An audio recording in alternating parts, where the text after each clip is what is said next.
Michelle Gumabaw and Rina Villamor. Dito po sa Shakey's Feeling Open ang GMA News TV. At bago na ito, Noel, sa game ng Cagayan, talagang nawalan sila ng receive nung first set. Yun siguro ang kailangan nilang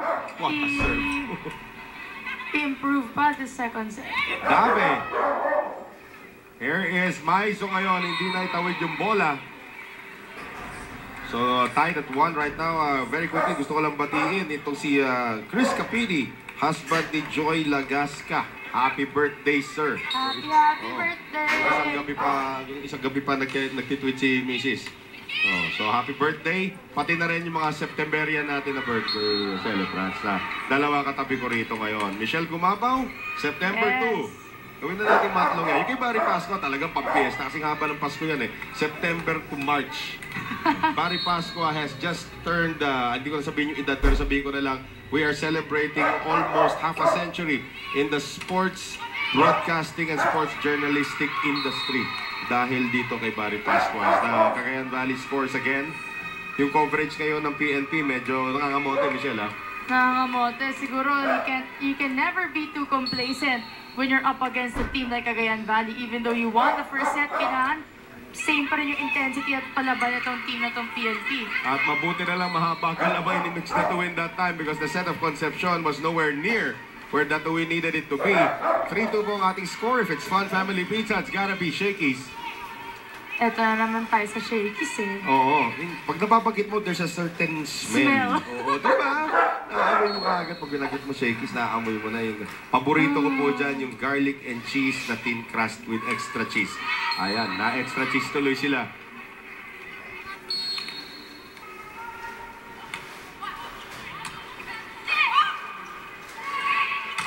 Oh, nice block that time by Aiza Maizo. Nakakuha ng blockers na nila yung timing ng spiker to si Marciano. I would like to thank our friends from Rexona Anti-Perspirant Deodorant. It won't let me down. Setting change, Roby Remigio, the former FEU setter, seeing action against her former coach, Ines Pamilar. And you said earlier that she started before. Yeah, siya yung original starter. PNP. Before Veronica Concepcion came off the bench and started changing things para dito sa Lady Patrollers. No second ball. Sasaluhin pa sa atin datuin. Nagsasanay na siya para sa Thailand. Yes, ito yung mga kampi niya eh. Mag-practice.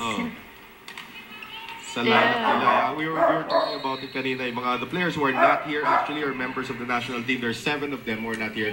From Adamson, si Faye Guevara at saka ito si May Makatuno. And from Perpetual, si Royce Tubino is also not here. Sama na rin natin dyan yung dati niyang ka-schoolmate na gumraduate na, si Arian Argarin is also not here. Oh, yeah, nice. Drop there coming from Janine Marciano. So, ilan na ba yun?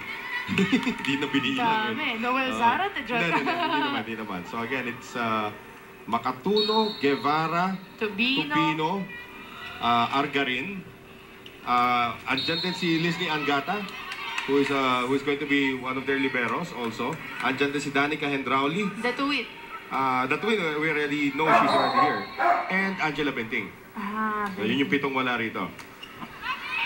Relatively young crew, Ang mga pinasok ni Coach Ness will be the coach of the national team, That's true. But Roby Remigio learned that move from Ness Pamilar himself. Natawa si Coach, Oo, tinuro niya kay Roby. Tandaan natin si Ness Pamilar when he was a player, probably the best setter in the history of the country.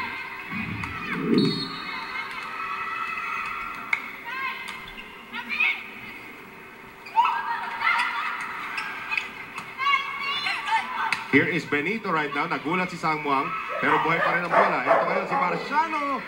And Marciano dealing a knockout blow. Ibang Marciano yun. Marciano right now is the perfect example of an open spiker na kahit malayo sa net yung bola sa net, kaya mo pa rin i-convert sa powerful spike. In fact, I'm looking at the lineup ng PNP na move itong si Molina to the middle position, which is not bad kasi ang haba rin niya. Nablaka nga niya doon. Itong si Angueta Baquero, Sangmuang ang isang open nila ngayon. Nagpalit tayo ng posisyon. Axel is the official outfitter of the Shakey's Vili kasi tandaan natin, bago dumating si Sangmuang, si Molina yung isa nilang open. Yes. Here is Soriano trying to swipe it off.